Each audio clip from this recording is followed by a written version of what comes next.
Alright, aba UPDF bakedde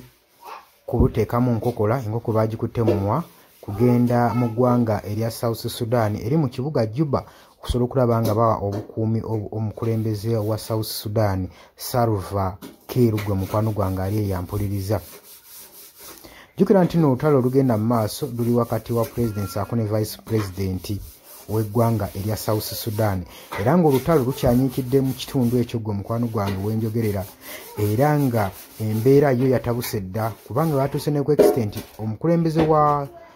America Donald Trump n'alangirira n'agamba nti nno buli kiisi ali eyo nga talina kyakolayo nani staff bonna bakwate kubalekulire mu ggwanga eryo erya South Sudan olw'ensonga nti bo tebagenda kuddamu providinga buyambi services eyo kebabeere bantu baabwe babagambye dda bambuke eggwanga eryo balifulume kubanga embeera ebizize okusinziira ku sivowo eyaliwo mu mwaka ogwo eyamala obulamu bw'abantu 40,000 bagaye tetuyinza kwesigaza wadde n'okugezesa mukwate kubo mukwatemu obwammwe mukwate obwanguwa mwabulire ekitundu ekyo gwe mukwano gwange ali yampuliriza newankubadde General Muhoozi Kainerugaba bavuddeyo ne yeewaana nga wasindisa amadde ga UPDF okusobola okulaba nga gatebenkeza eddembe mu ggwanga erya South Sudan naye nga bulijjo era tulabye emirundi mingi amagye g'eggwanga lino nga gatwalibwayo naye ng'endagaano ziddamu okubanga zimenyebwa gwe mukwano gwange kitegeeza ki teri kantu kalungi nakamu kava mu ggwanga eryo ebirungi si birungi gwe mukwano gwange ye naye naateekateeka okugenda okukolerayo oba okukyalayo nkuwagaabwa nti wandibadde olindako kuba embeera si nnungi mu ggwanga eryo erya South Sudan embeera yabize gwe mukwano gwange ali eyo ampuliriza oli ku Yugi Update TV kosinzira okubanga otuuliza obale kwekumira ku mayungano kambalekereko obubaka buno obw'enkyukakyuka musobole okubanga mubuuliriza. Yes, alright. Oli ku Yugi Update TV kosinzira obanga otuuliriza mukwano gwange yonna gy'osinzira okubanga otuuliriza kutegeeza nti no ggwe atannatweyungako kirira wansi waliwo ekigambo subscribe kikoneko obeere nga otweyungako ddala mukwano gwange gwali eyampuliriza abula gwe yenna agenze maaso n'okuba nga osubscribinga nkubiriza wansi waliwo akadde tewerabirako na mukadde nabagamba nti akadde kano kabayambako okubaleetera notification message okubategeeza oba okubalaatinga nti waliwo message waliwo obubaka obuze ku Yugi Update TV gwe mukwano gwange ali yampuliriza abali emitala w'amayanja abali e Qatar abali Oman abali e Dubai abali Saudi Arabia abali mu UK abali mu USA abali mu Canada abali mu South Africa namwe abali ku mirwane Kenya saako namwe abali e Dubai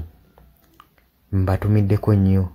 mwebale mulimu gw'amaanyi gwe mukola ogw'obutaweera okulaba nga mutuninga Yugi Update TV buli kadde mubeerako ne mujagala ne musharinga ne mukomentinga abula ate mu abajja mu comment section ne muteekayo endowooza yammwe ne mutangaaza eggwanga kuki ekiba kigenda mu maaso mukola omulimu ogw'ettendo ennyo era siina ngeri yonna gye nnyinza beebaza okuggyako okozesa lino eddoboozi sobola okuba nga mubeebaza mwebale kutumbula ddoboozi lino nabaga nti no gana maloboozi gajja kuba gatuyambako nnyo naddala mu biseera ebya 2026 akalulu nga katuuse okutangaaza bannayuganda ku ki kye balina okukola kati era nga kati kye tuliko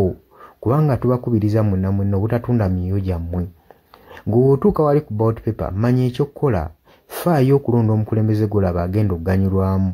ekitundu kyo gwe kigenda okuganyulwamu tolonda muntu lwa yo personal interest nti oba oyina omuyinako akakwate alina kyagenda okukolera wabula londa oyo golaba agenda okugunyonya ekitundu kyo ng'agenda kigasa nga tali selfish nga sinna kyemalira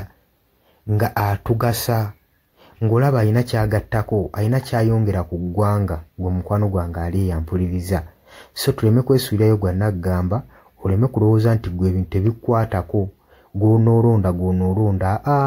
bwe ebintu ebimu ojjalaba ng'ebitakwatako muganda nge ne byetooloola ebiseera ebisinga ne bimala ne bikwatako biyinza obba tebikwatako ng'ate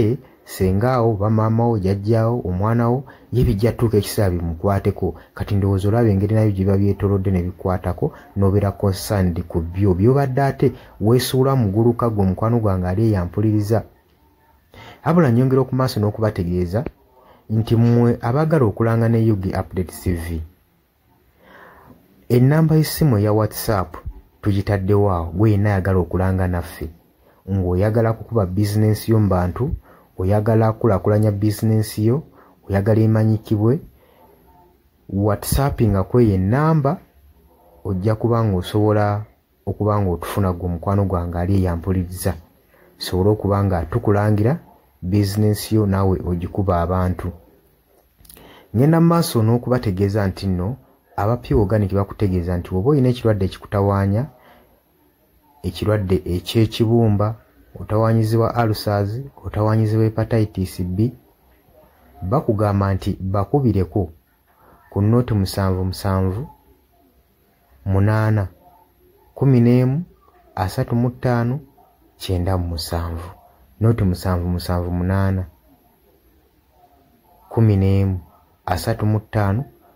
97. Bajja kubanga bakuwa oba bakuyamba gwe mukwano gwange ali eyampuliriza. Nyongera okwebaza abantu mwenna abafaayo ne mujja mu comment section ne muteekayo endowooza zammwe.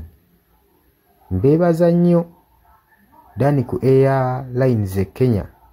obeerako naye tokomentinga ate.